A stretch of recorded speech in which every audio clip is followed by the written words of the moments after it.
It all started with a billboard. It sat on the National Road just outside of Wheeling Country Day School. A 6th grade student, Liz Hofreuter, believed it was poorly designed and had been talking to her classmates about it. And it just wasn't very good. Didn't catch my eye, didn't have a good message. And the teacher put her hand on my shoulder and said, "Do it better then. Don't just sit and complain. Do it better." And I thought, fine.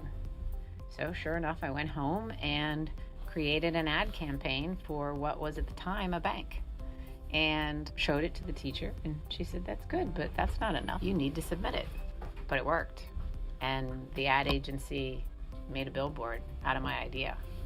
And it probably wasn't up very long, and who knows what really happened behind the scenes. You would never guess that this little 6th grade girl would eventually become the head of Wheeling Country Day, the very school that inspired her so many years prior. She was an observant but distracted kid who needed a way to express her voice in a positive and productive manner.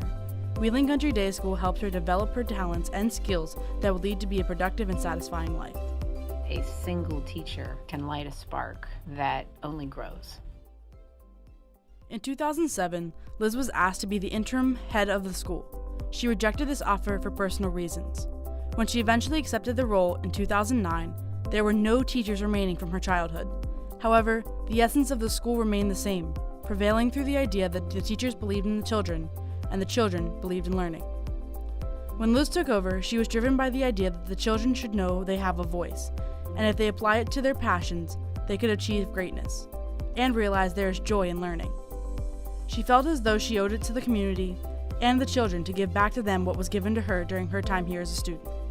Her way of achieving this was by bringing back traditions that were in place when she was there, such as wearing gold and blue during field day or taking part in the egg drop competition. When Wheeling Country Day opened its doors in 1929 on the lower floor of a house on the National Road in Woodsdale, only 7 students were enrolled. Today, the school is composed of more than 180 students and many amazing teachers who are all inspired and empowered by Liz Hofreuter's leadership. Wheeling Country Day allows students to express themselves in unconventional ways and to act on their ever-growing dreams. In so many ways, Hofreuter is a living embodiment of the legacy that began nearly 90 years ago in a home in a quiet Wheeling neighborhood.